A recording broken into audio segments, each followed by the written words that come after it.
We have joining us to discuss Nigeria's flood challenge, the problem that affects the country every year, with flood becoming an increasingly severe issue due to, of course, the one we never like to discuss, climate change.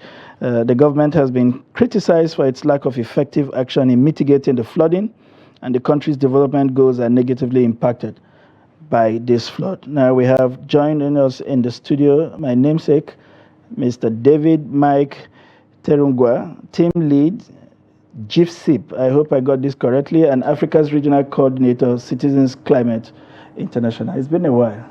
It doesn't look like the climate change is impacting you at all.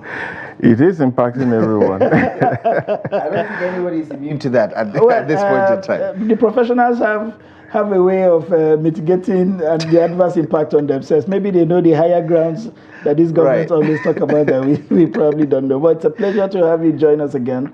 About this time last year, we were here in the studio and we were agonizing about what was already the impact of flood across the country. 2 years ago, we were doing the same thing, complaining and raising issues and pointing to things we needed to do. And it just feels like it has become a talk ritual, you know. History repeating itself over and over. We complain, and that is all that there is to it. These guys probably go buy SUVs that will allow them drive above the waterlog, and they just continue moving.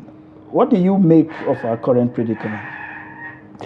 It is indeed very sad that we always are reactive to issues that ordinarily we should prepare. The warnings came. At least this time, NIMET gave us those predictions that there will be flooding this year. And it was quite early. So we have NEMA, we have all the state management agencies. They were expected to have prepared.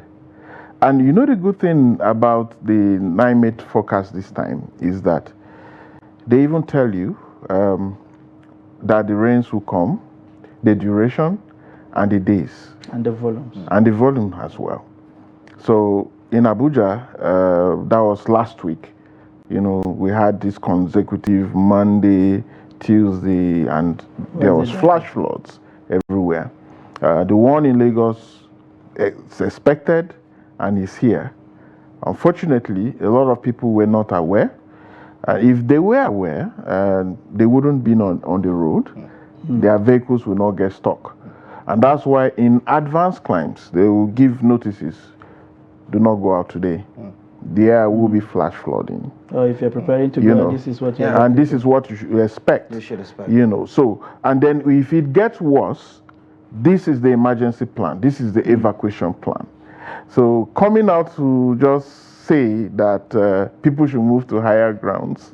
Where are the higher grounds in Lagos? I mean, those things we hear at the crusade ground. Yeah, exactly. Well, you look at those videos, right? Yeah. You're talking about a top 5 economy on the African continent. What does that tell you about our management of what is proven to be a perennial disaster that continues to happen? Not just in Lagos, but in many other parts of the country. It is really sad, and I will also repeat this. We are reactive to things that we should ordinarily prepare for it and plan and have a response plan. But all the time, we keep reacting to issues and pretending and wishing them away. The science is clear. Climate is changing. We're having more volume of rainfall. We had the 2022 floods. Let's go back to 2012. It was 2012, and then the 2022, and even last year, 2023, we still have this flash flooding. In Lagos, it's annual, right? And now we have the same issue. What is the data telling us? Do we have data? Do we measure those canals to say last year this was the volume of water that came? Probably this year it could be 10 meters, 5 meters. What is the level of the roads? Are they above those canals? What of the structures, the houses within those areas? So that should be the starting point. Again, you ask, what was the highest volume of rains that we had in the country last year, 10 years ago, 20 years ago? No one seems to be. Is this about data management or infrastructure gaps or all of the above? What's going on here? To plan, to build resilience, you need data. So, for example, this issue is not just in Nigeria. Currently, Spain, you are experiencing flooding. In Italy, there's flooding. The hurricanes came so early this year. For the very first time, you know, we have that devastation in the Caribbean. Grenada, Jamaica, the Hurricane Beryl is ongoing. Right. Now, a river in China, the Wudang River, is in one of the provinces in China. The highest level that river ever recorded was 3 meters high. Right. Now this year, the volume of water in that river, just 3 days ago, was 11 meters. More than triple. More than triple. Right. So all the houses within those localities, everything got flooded. That is China, right? But we have the same situation here in Nigeria. Now we are talking of Lagos. The Cameroonians have not released water from Lagdo Dam yet. So, when this comes, the impact on us is huge. Let's look at food security, which is the topical issue in the country at the moment. The rains came very late. Most farmers planted very, very late. You can imagine that the rains came in June. Our geography textbooks need to be changed. Climate change have changed it. Because we know that, you know, back in secondary school, you know that rains come around April, and in some places, you know, May. But now, what are we having? June. Late June. And NIMET had also predicted that we would have a short duration rainfall. So there will be early cessation. So what are we looking at? Around September or like early October, the rains are gone. So it means that if farmers did not plant crops that are short duration, you know, within 3 months, then it means that we will continue to experience this food inflation and this food shortage. The roads, I mean, you have highlighted and captured it very well, are destroyed. Our infrastructure is not built to accommodate, to resist the flooding we're having now, the kind of weather situation we have. So, what happens? I mean, you are part of this conversation on a global scale, I'm aware of. And I'm sure you have several interfaces with some agencies and, if you like, government authorities. What exactly is lacking? Is it a lack of understanding of what the changing times are, or the complete refusal to acknowledge that the times have changed? And we are living with the consequences, devastating as they seem. We don't see a corresponding urgency, you know, from the hierarchy of government or governance, whether it is with policy or even understanding the issues. We seem to be grandstanding every time the conversation around climate change comes up. We make it very scientific. You hear government officials saying, we want climate justice. By climate justice, they want some kind of compensation. Have we lost a sense have we lost touch with what the realities are from your observations in all of these engagements? So we cannot leave out climate justice. It is key. We are not the cause of this problem, but we are very vulnerable and we are the most impacted. So should we just sit and wait and cry for climate justice while our people are dying, while our economy is being impacted? No. And that is why the conversation should really be about resilience building, adaptation for us. Now, adaptation is what we can do ourselves. Why we cry and wait for, those... If they would ever come. If they will ever come. For example, Nigeria has never benefited from the Green Global Climate Fund. It's sad, as big as we are, as vulnerable as we are, other countries are, right? So we don't have to sit and wait. What is our budget lines? What are we budgeting for? When you say, oh, we are calling for loss and damage, is it when everybody dies and you now come and compensate and pay for loss and damage? No. So we also have the responsibility and the opportunity to budget right, build resilience, adaptation.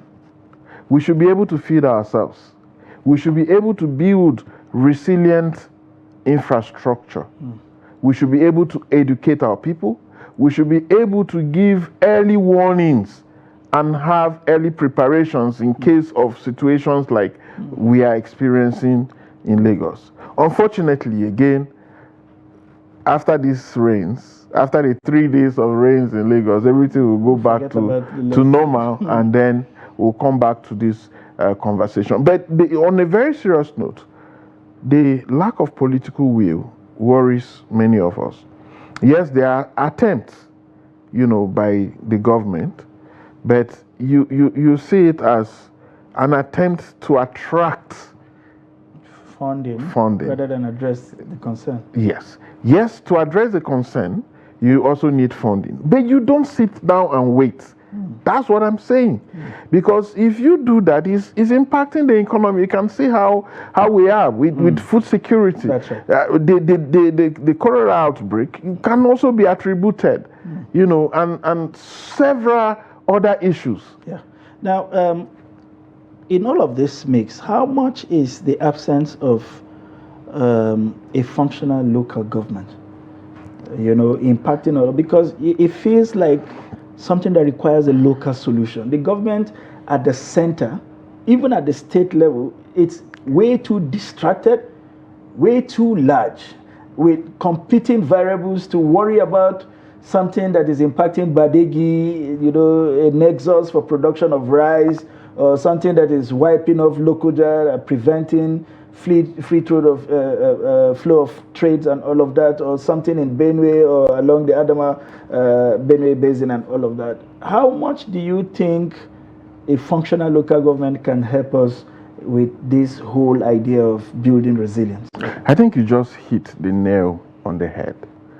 And I think this is what is really lacking. Now, when we talk of these issues, we're looking at the federal government all the time. But the big question is, where are the people? They're in the states. The flooding that has happened Lagos is a state, right? And of course, it's still going to happen. All the water coming from the north is heading to the Niger Delta. It's heading to the Niger Delta. So this time, expect that Anambra, Delta, rivers. It's a shared problem, basically. Yes. So flooding is coming their way, whether they like it or not. That's exactly what it is.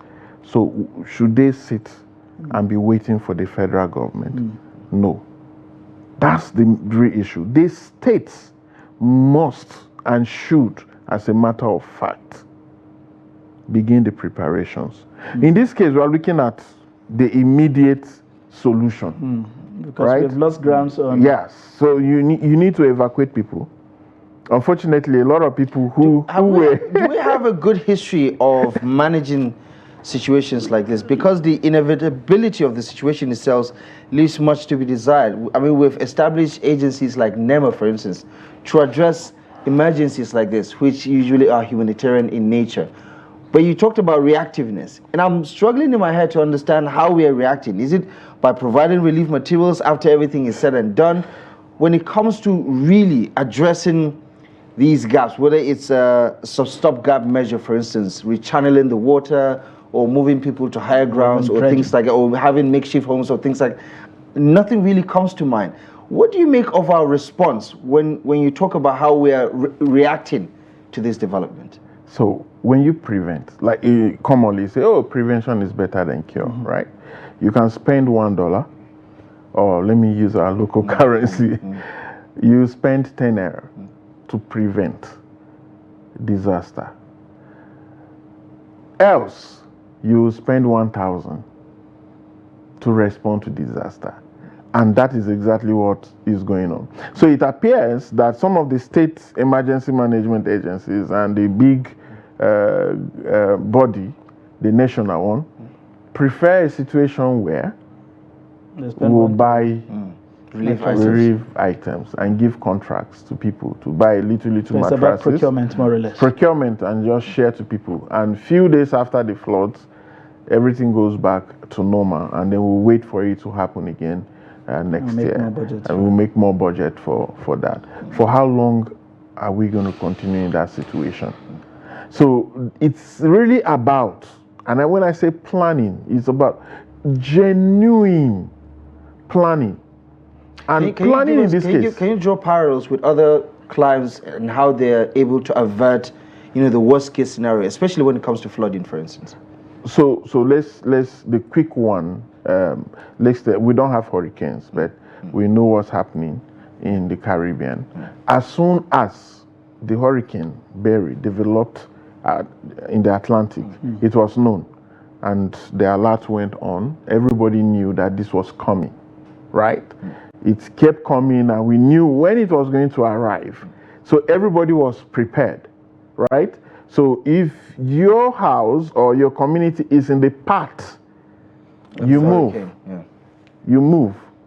There are shelters. And the paths were clearly deleted. Yeah, and of course, they were shown that, no, you need to leave this area. We don't want to lose life, right? But it appears in our own case, we want it to happen so that we will now respond, right? So if we have this knowledge, we have NASDA, that have given us all the satellite coverage of the country.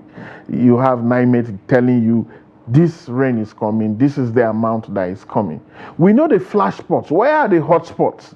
So you mark out those hot spots, right? And say, look, you guys, I know you love this area. We are very sorry for, in quotes, allocating lands to you in this area.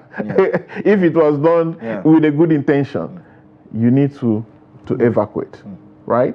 Now, you clearly stated earlier, where are our waste dumps?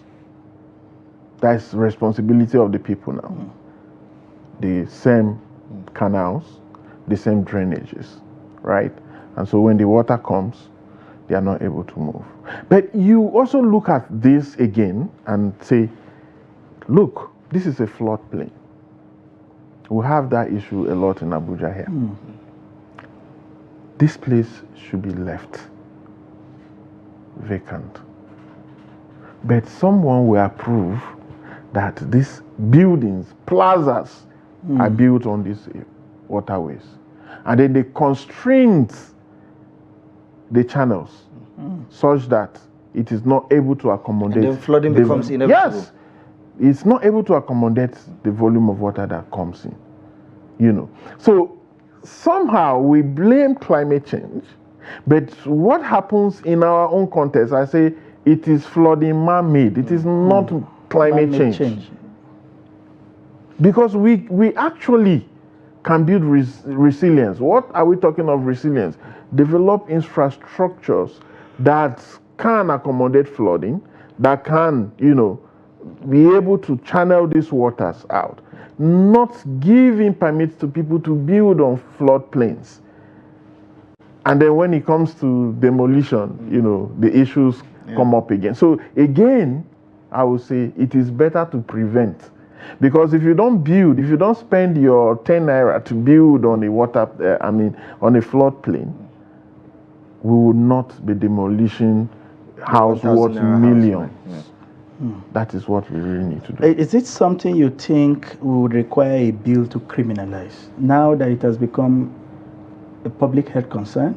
It is resulting in public health concern. It is impacting on several other things.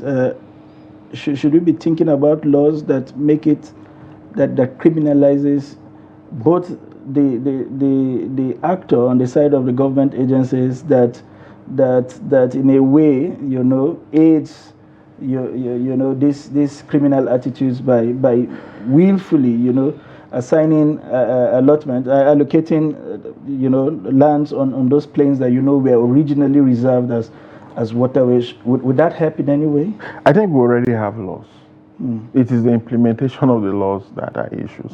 I mean, on climate change, we already have our indices. We have the National Climate Action Plan. We have the adaptation plans. And in the states as well, we have all of these laws. It is the implementation that is the issue. So why do you need to go demolition? Why? It is because when the people were building these houses, didn't you see them? The development control. Didn't you see them? People were building. Someone gave, the approval. And then the building started. Foundation level, it was roofed. Nobody, said anything until when the floods come, So it means that it is simply implementation. We don't know what, we are joking with ourselves. We are joking with our economy. Understanding the impact of climate change on our lives, as first as Nigerians, secondly as Africans. We are the most vulnerable country. The temperatures are increasing. I mean, we are complaining of the rains just now. In March, February, look at the heat wave. Yeah. It was very difficult for people to cope. And now we are in this situation. The bad news is that this will not stop as far as greenhouse gases are still being emitted. That is the solution to stop it. But are we going to stop it? I'm not talking of us now. The global economy, right? Nearly all the economies of the world are suffering today. Energy is an issue, right? And so, this problem will continue. Even if we stop emitting greenhouse gases today, it's still going to take an average of 5 to 10 years before the climate, but adjust. Is that going to happen? No. Likely not. Just as a final thought, what is your reading of the body language of the federal and the subnational governments when it comes to managing disasters like this? I mean, we've obviously talked about how some of these agencies and commissions would prefer to spend money on buying beddings and food items. Legislators will talk tough about intervention, palliatives, and things like that. However, when it comes to committing, resources towards prevention, what is your reading of the situation? Are we even seeing a shift in that area? So it's another thing to make provisions, budgetary provisions, right? The next is how much was released, how much is released. So again, I would say that the states have a bigger role to play in this. In as much as, yes, it's Nigeria, we'll talk of the federal government, but it's actually the states. I won't talk of the local government because we know the situation of the local government in this country at the moment. But the states must wake up to their responsibilities. If we are talking of food inflation, where is food coming from? It's from the states. Where is land? It's in the states, right? Where are the farmers? They're in the states.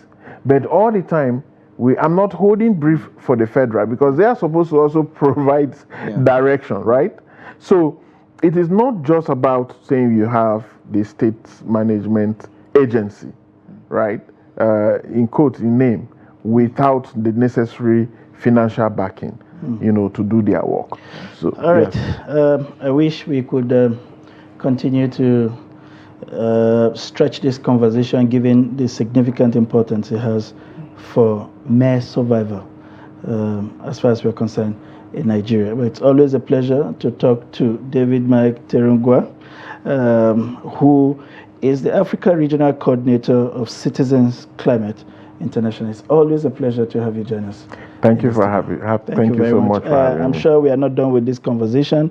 We will be coming back to it more frequent than usual as long as we continue to experience these issues, to help us keep the issue on the front burner and see whether we can awaken the consciousness of our leaders to do what is necessary. Once again, thank you for joining us. Thank you so much. Thank you. All right, we'll take a quick break. When we return, it will be the stories that made it to the front page of select national newspapers. Please don't go away.